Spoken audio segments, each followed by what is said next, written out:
In a world of swiping left and right, of ghosting, and of endless options, navigating dating and relationships can feel more confusing and complicated than ever before. For those of us who are Christians, we often find ourselves caught between two worlds: the culture's view of love and relationships, and the biblical call to something deeper, more purposeful, and more lasting. How do we build a relationship that not only lasts but truly honors God?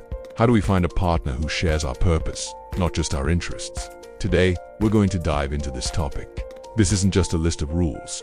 This is about discovering the joy and freedom of building a relationship on a solid, Christ-centered foundation. We'll explore biblical principles that will transform your approach to love and give you the wisdom to build a connection that goes far beyond a temporary feeling. If you're single and seeking, in a relationship, or even preparing for one down the road, this message is for you. To understand what a God-honoring relationship looks like, we first have to understand the difference between how the world defines love and how God defines it. The world's love is often conditional. It's about what you can get out of a relationship. It's built on a foundation of attraction, convenience, and a transactional exchange of needs. The moment things get difficult or someone changes, the love can disappear. God's love is unconditional. It's a choice, a commitment, and a sacrifice. It's not about what you can get, but about what you can give. The Bible defines this love in 1 Corinthians 13. 4:7. Love is patient. Love is kind. It does not envy. It does not boast. It is not proud. It does not dishonor others. It is not self-seeking. It is not easily angered. It keeps no record of wrongs. Love does not delight in evil, but rejoices with the truth. It always protects, always trusts, always hopes, always perseveres. This is the kind of love we are called to pursue, both in our relationship with God and with others. So, how do we apply this to modern dating?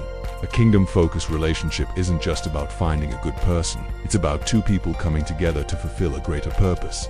Here are some key principles to guide you. Purpose before partner. The first and most important step in Christian dating is not to find a person who completes you, but to be a whole person who is already walking in your purpose. Your primary relationship should always be with Jesus Christ. He is the one who gives you your identity, your worth, and your purpose.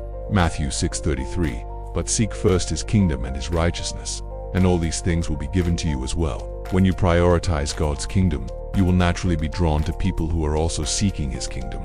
A shared purpose is a far stronger foundation for a relationship than shared hobbies or interests alone. Character over chemistry. Chemistry is exciting, and it's a wonderful part of a relationship, but character is what makes it last. We live in a culture that is obsessed with feelings and emotions, but feelings are fleeting. True love and commitment are built on the solid rock of character, humility, integrity, kindness, and faithfulness. Pay attention to how a person treats others. How do they handle conflict? How do they speak about people when they're not around? Look for the fruit of the Spirit in their life. Purity and honoring boundaries. This is a tough one in our culture, but it's crucial. God calls us to flee from sexual immorality and to honor each other with our bodies. This is not about a set of rigid rules. It's about protecting the sacredness of your relationship and honoring God with your physical intimacy. Setting clear boundaries in a relationship, both physical and emotional, is an act of love and respect for your partner and for God. It's about building a foundation of trust and self-control. Community over isolation. Don't date in secret. Your friends, your family, and your church community are your greatest support system. They see things you can't see, and they can offer wisdom and accountability. Introduce the person you're dating to your community. Ask for their honest feedback. A good relationship will thrive in community, not in isolation. So, how do you practically apply these principles? Pray specifically. Pray for wisdom, for discernment, and for the right partner. Pray for the person you will one day marry, even if you don't know them yet. Invest in yourself. Focus on your own relationship with God, on your career, on your friendships.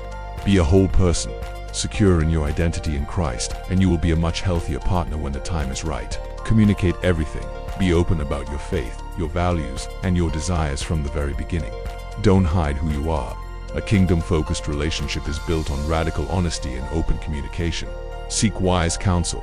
Find a trusted mentor, pastor, or older couple who can speak into your life and offer guidance. Modern love can be messy and confusing, but God's design for relationships is beautiful, purposeful, and fulfilling. It's not about finding perfection. It's about finding a partner to walk alongside you on a journey toward Christ. It's a story that isn't just about two people, but about two people united in a greater purpose to serve God and to build his kingdom together. If you're single, don't lose heart. Focus on your relationship with Jesus, and He will guide your path.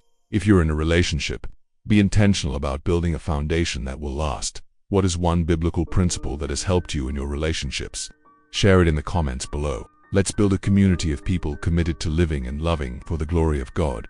If this message brought you clarity or encouragement, please give it a thumbs up, subscribe to our channel for more insights on faith and life, and hit that notification bell so you don't miss our next video. Thank you for watching, and remember, a great love story isn't about two people, but two people focused on one purpose.